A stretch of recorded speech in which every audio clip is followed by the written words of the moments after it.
Estamos aqui aprofundando sobre o 9º mandamento da lei de Deus.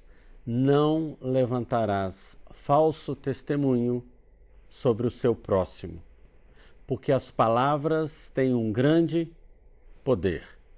Está aqui a água para nós lembrarmos da experiência do cientista japonês Emoto, que as palavras conseguem afetar até as estruturas da água.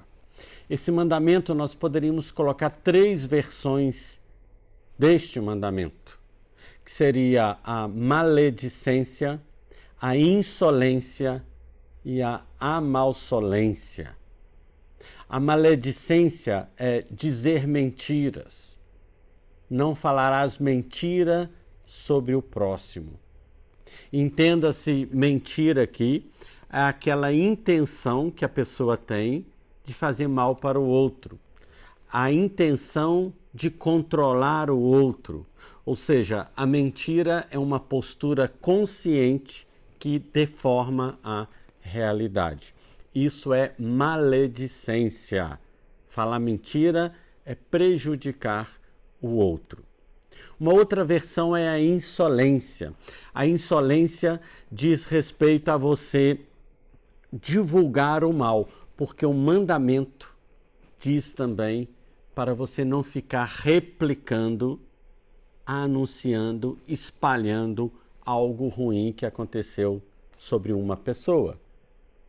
E muitos justificam, mas é verdade, aconteceu, está comprovado que fulano fez isso. Sim, mas o mandamento diz também, não serás um replicador das coisas ruins. Não serás um divulgador das coisas ruins, nem para seu benefício e nem para o prejuízo do outro.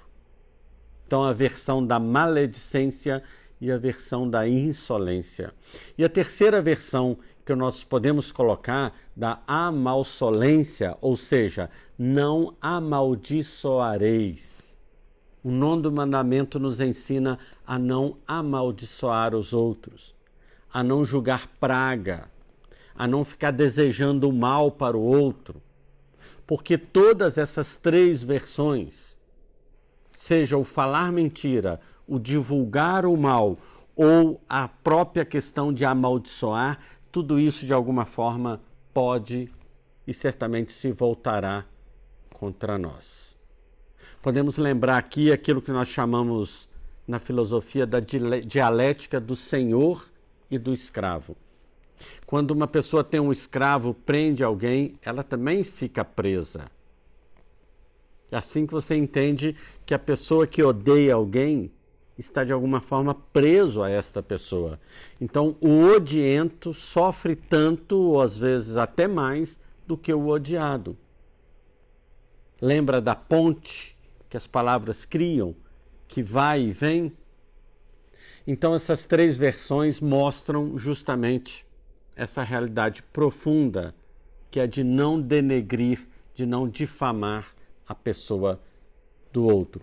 Porque as palavras más que nos dirigimos aos outros têm consequências seríssimas e muitas vezes irreparáveis. Trago agora como memória uma antiga história judaica, assídica, que fala que um discípulo havia falado mal do seu mestre e divulgou na aldeia e falou e difamou e falou muitas coisas ruins dele, e depois esse discípulo se arrepende, cai em si e procura o mestre para lhe pedir perdão. E o mestre, sim, podemos reparar isso, mas você vai pegar as penas de 3 travesseiros e vai tirar essas penas e espalhar ao vento. E assim o discípulo fez. Pegou as penas, espalhou ao vento e depois se aproximou do mestre. Pronto, já fiz o que me pediu. E o mestre, então só falta uma coisa. Recolha agora essas penas. E o discípulo disse, mas mestre, como eu vou fazer isso? É impossível, porque o vento espalhou todas elas. E o mestre disse, você está agora crescendo, está tomando consciência da força que tem as palavras. e que dependendo do mal que você provoca com elas, esse mal se torna irreparável. As palavras têm uma força muito grande sobre a nossa vida. E mais ainda, a mentira pode até gerar uma satisfação em nós. Você vai entender agora porque muitas pessoas não querem abrir mão de falar mal das pessoas, não querem abrir mão de difamar as pessoas, de falar pelas costas. Porque, na verdade, a fofoca, a difamação, ela pode trazer algumas satisfações psicológicas. Que são satisfações, claro, que você paga depois um alto preço por elas. É como o cigarro, que te dá uma satisfação, mas que te cobra um preço muito grande.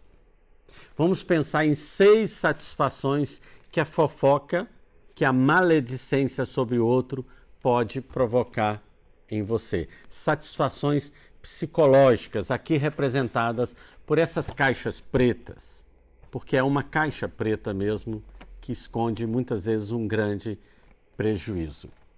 A primeira satisfação que nós temos quando nós fofocamos, falamos mal dos outros, é que nós temos aquela sensação de ser iguais aos outros.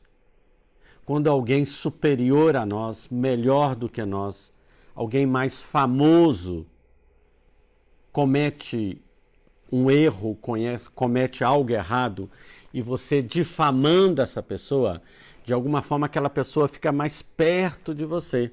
E você pode até pensar, eu não sou tão mal assim. Então, a primeira satisfação é essa.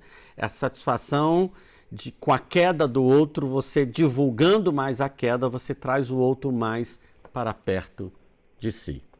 Uma segunda satisfação que existe é a vingança. Ora, quando aquela pessoa que você odeia, quando aquele chefe que você não gosta muito, como aquele ex-relacionamento seu que você detesta, ou aquela pessoa que é um rival ou um concorrente seu, comete alguma coisa errada, ao difamá-la, você de alguma forma se sente como que desabafando, você sente como que aliviando a sua mágoa, a sua raiva que você tem sobre essa pessoa. Um terceiro elemento que pode gerar uma satisfação psicológica é que quando você fala mal dos outros, você de alguma forma se une a um grupo de pessoas que também falam mal. É assim que conservadores ou progressistas ou pessoas em outros campos se unem de alguma forma. E ao falar mal de uma determinada pessoa, isso te une a um grupo e te dá uma satisfação de não estar sozinho. Um quarto tipo de satisfação é o voyeurismo. O que é isso? É aquela vontade que nós temos de espionar. Eu usei uma palavra bonita. Bisbilhotar. É como se você colocasse uma câmera escondida lá dentro do quarto da pessoa, na sua intimidade. É aquele prazer que nós temos de bisbilhotar a vida da pessoa, de ficar olhando o que está acontecendo com ela.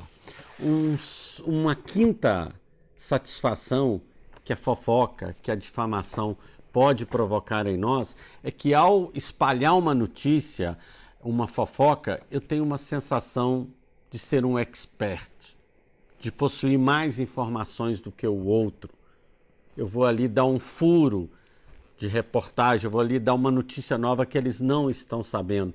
Isso me faz sentir mais esperto. E a sexta caixa preta, a sexta satisfação psicológica, é aquela satisfação que nós temos, né, que a partir da difamação, da fofoca, nós queremos de alguma forma passar um código moral. Nós queremos de alguma forma, por tabela, dar um ensinamento. Então, olha, fulano fez isso errado, aconteceu isso e isso com ele. Veja bem, fique atento. O que eu estou querendo dizer? Não caia nisso, senão você vai passar pela mesma situação. Então, eu uso a fofoca para, de alguma forma, dar uma lição de moral.